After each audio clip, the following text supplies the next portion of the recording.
Hello నాన్న. అమ్మా తల్లి, నేను మన తోటలో పండిన పెద్ద పెద్ద పప్ప నారింజ పళ్ళు పంపిస్తానమ్మా.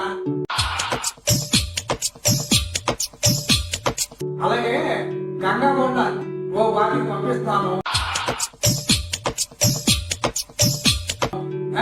పనస పళ్ళు పెద్ద పెద్ద వేలట్టున్నాయి చెట్టుకి.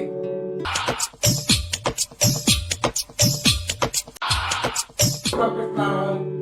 మన తోటలో బంగిని మీద పోయబట్టు పెద్ద పెద్దవి ఇవన్నీ పంపిస్తాను.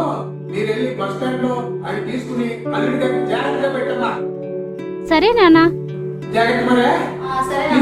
తీసుకోండి డ్రైవర్ మనోడే. అలాగే నాన్న.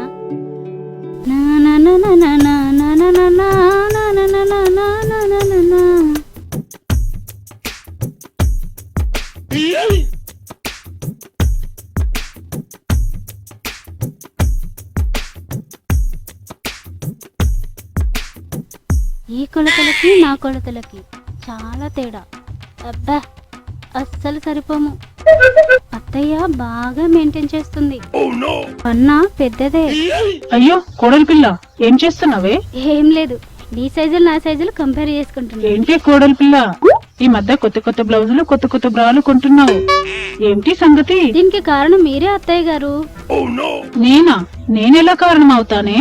చిన్నప్పుడు పూరీలు చేసేటప్పుడు మీ అబ్బాయితో పిండి పిసికించేవారంట కదా. మా అబ్బాయి పిండి పిసికేవాడని నువ్వెలా చెప్పగలవే? బెడ్రూమ్ లో రోజు ఆయన చేసే పని అదే కదా అత్తయ్య, అందుకే నా జాకెట్ సైజులు పెరిగిపోయాయి. ఓహో, అదా సంగతి.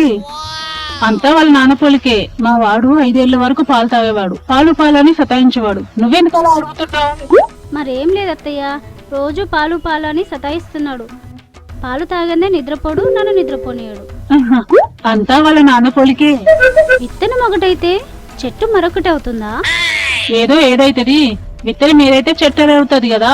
మీ అబ్బాయికి ఈత బాగా వచ్చా? చిన్నప్పుడు కాలువలో ఈత కొట్టేవాడా?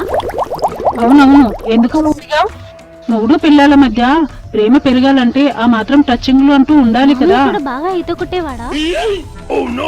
పెళ్ళైన కొత్తలో నాది పిల్ల కాలువే, ఇప్పుడు నదైపోయింది కదా. ఖరాబ్ అవ్వదా? నీ అందం చెడిపోదా?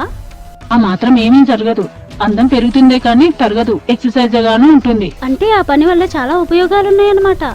అవునే కోడలి పిల్ల, మా అబ్బాయి నువ్వు మంచిగా కాపురం చేసుకుని సుఖపడిపోండి. ఓ అందుకేనా మామయ్య నువ్వు ఆ పని వల్ల ఉండేవారా? మీ అబ్బాయి ఏం చేసినా నేను ఎప్పుడూ అడ్డు చెప్పలేదు అత్తయ్య. అవునే కోడలి పిల్ల, చాలా మంది జీవితాల్లో సుఖ సంసారం లేక జీవితాలనే కూల్ చేసుకుంటున్నారు.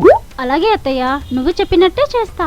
సరిపోయారిద్దరూను, సాగుతుంది మీకు అలాగా. నా బంగారు కోడలి పిల్లవే నువ్వు. హబ్బు చాకుల్లా గుచ్చుకుంటున్నాయే.